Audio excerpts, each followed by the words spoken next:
Palestinian people, even before the war in Gaza.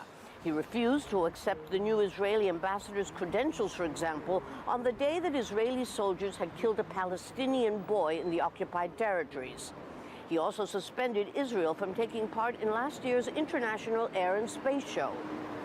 He had reportedly considered severing diplomatic ties with Israel altogether, but stopped short of that because there was not a consensus in Congress. However, condemnation of the war on Gaza has almost unanimous support in Chile, a country that has the largest Palestinian diaspora in all of the world outside of the Middle East. Lucia Newman, Al Jazeera, Santiago. Well, thousands of protesters in Serbia have rallied throughout the country, marking exactly 7 months since a concrete canopy collapsed at a train station, killing 16 people.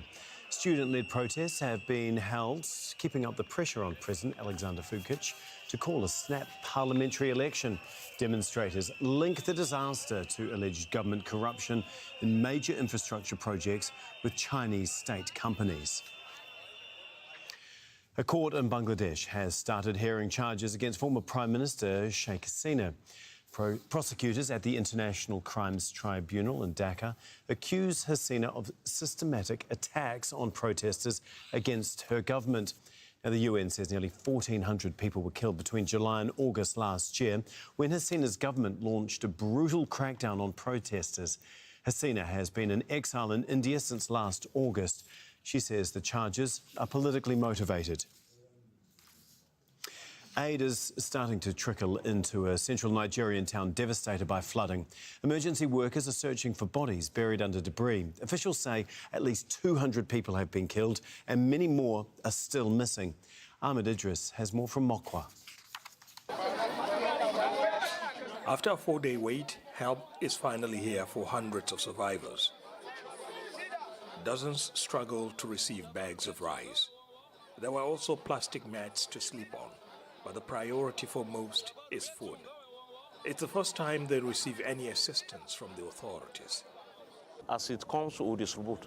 Because if we say we are going to wait till we got all the relief materials, most especially food, because the principal thing now is food. Providing adequate shelter could take weeks or months.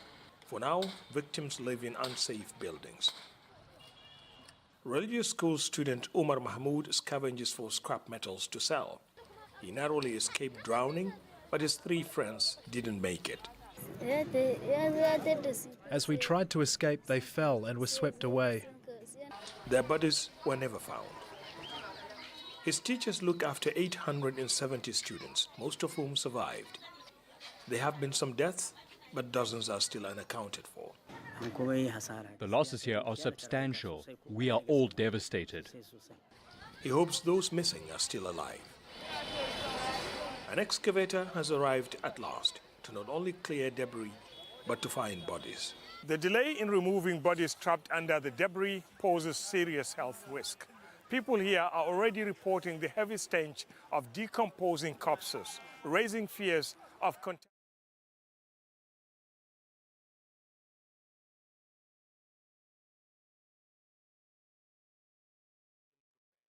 It took days to get relief aid to survivors.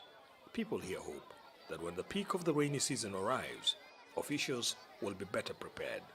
Ahmed Idris, Al Jazeera, Mokwa, Nigeria. China has been working to revive one of its most important river systems. The Yangtze has become more polluted as a result of China's rapid urban development. But the tide is turning, as Katrina Yu reports from Wushan County in Chongqing.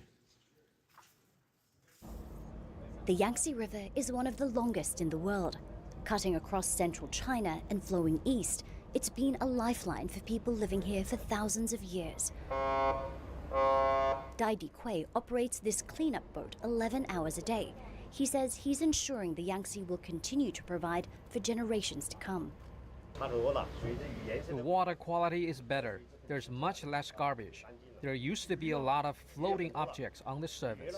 You can see the color of the water is different now. It's clean. But the river didn't always look so pristine. Just 8 years ago, parts of it looked like this. Rapid urbanization improved people's standard of living, but had the opposite effect on the health of the river. This region was once poor and very underdeveloped. It's come a long way, but the industries that helped to contribute to its progress also devastated the Yangtze River system. The government set a target to clean up the river's ecological system by 2025. The plan included closing or relocating 9,000 factories and finding new ways to deal with growing household waste. This incineration plant processes 4,500 tons of garbage daily, using it to generate electricity. A large amount of garbage in this municipality was disposed of in landfills, which still has some hidden dangers. Now all garbage is incinerated. This is the best way to utilize our resources. The government also initiated a 10-year ban on fishing. Its efforts are paying off. Chemical pollutants have drastically reduced, and water quality has reached the second highest level in the country's 5-tier system. But challenges remain. The Yangtze's Three Gorges Dam, the largest hydropower project in the world, has reduced flooding but continues